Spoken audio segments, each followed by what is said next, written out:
My brother asked me to accompany his newly single friend to a wedding, just so he wouldn't be alone, but when I turned up, there wasn't even a seat for me. I, 36 feet, was asked by my brother, 40 meters, to do him a favor and go to a wedding with his recently divorced best friend, 42 meters, Alex.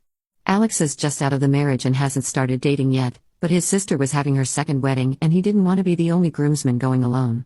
I've known Alex for years and he's always seemed a decent enough dude when I've bumped into him at my brother's events. Lacking plans last Saturday, being a pity date to a wedding for him seemed fine. I arrived on my own since he was in the bridal party, and the ceremony in the outdoor garden space was lovely. Upon entering the indoor reception space, Alex's name was on the seating chart at the head table. My name was not on the chart anywhere. Not as me. Not as Alex's +1. It was assigned seating and every chair at every table had a name. I had not even spoken to Alex at this point as he was with the bridal party before the wedding and taken off to do photos right after. One of the event staff saw me at the seating chart for way too long and asked if I needed help. I explained my issue and she called the wedding planner. After about 20 minutes of standing awkwardly in the lobby type area, she came and informed me Alex did not have a +1 for the wedding and they were at some kind of fire safety limit for the venue for the seated dinner and they could not accommodate me at the event.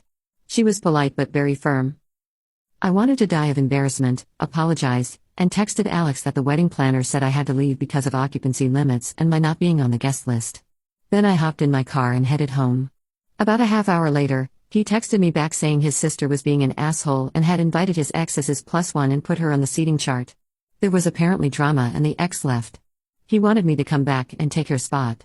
It was still cocktail time, so dinner hadn't even happened yet and he had an empty seat next to him at the head table.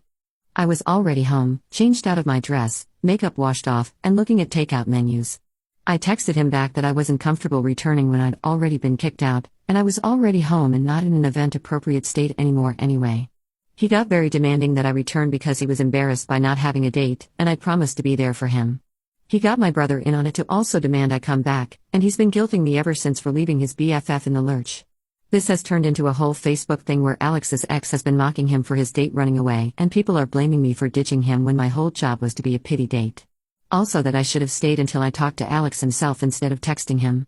I could have stayed in the parking lot until he replied, I suppose, but it didn't occur to me at the time. I also could have gone back, but really just didn't want to at that point. Was I wrong to just get out of there? Update. To clarify a couple things, I knew I wasn't going to see Alex until after the pictures. They got ready off-site and did the arrival at the ceremony thing in classic cars. I was pre-warned pictures would be immediately after. Alex even suggested I only show up at the reception and skip the ceremony because of this, but I thought that was rude. Plus, I like weddings. That's some of what got me into this mess in the first place. This is not to defend Alex, just to explain the logistics. Drag him for what he deserves, not what was agreed to in advance.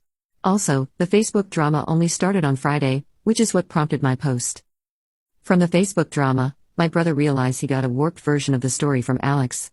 He reached out last night and invited me to a nice dinner, his treat, later this week.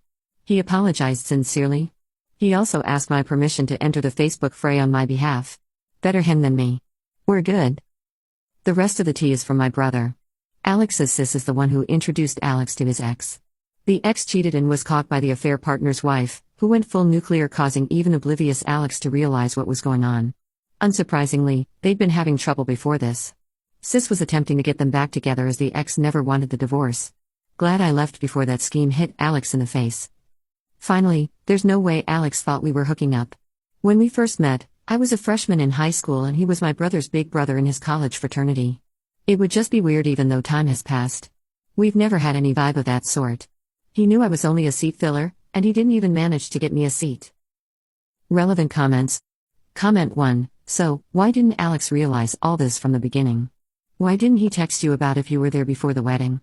Seems like he should have easily realized his ex was there and questioned his sister. You're not in the wrong, but your brother, Alex, and his sister sure sound like that. Response. Alex has always been a bit oblivious to the world around him beyond what he's actively engaged in at the moment. Think the sort of guy who asks when dinner is at a barbecue when it's been being served for the last hour and he's 10 feet away from the grill and table full of ready-to-eat food. He means well and was probably too busy playing with the kids to notice. Comment 2. If it was important for him that you should be there, he should have made sure you were there. Anyway, biggest ass here is the sister. Don't understand how people don't get mad at her for what she did. Response: It's very unclear to me what's up with the sister. The ex could have been invited before the divorce and nobody thought to update the list or tell her not to show. The sister and ex could have been crap stirring together. I'm not close to this broader social circle to have any real insight. I kinda hope they'd all be too busy doing drama with each other to remember I existed at all. Sadly, no.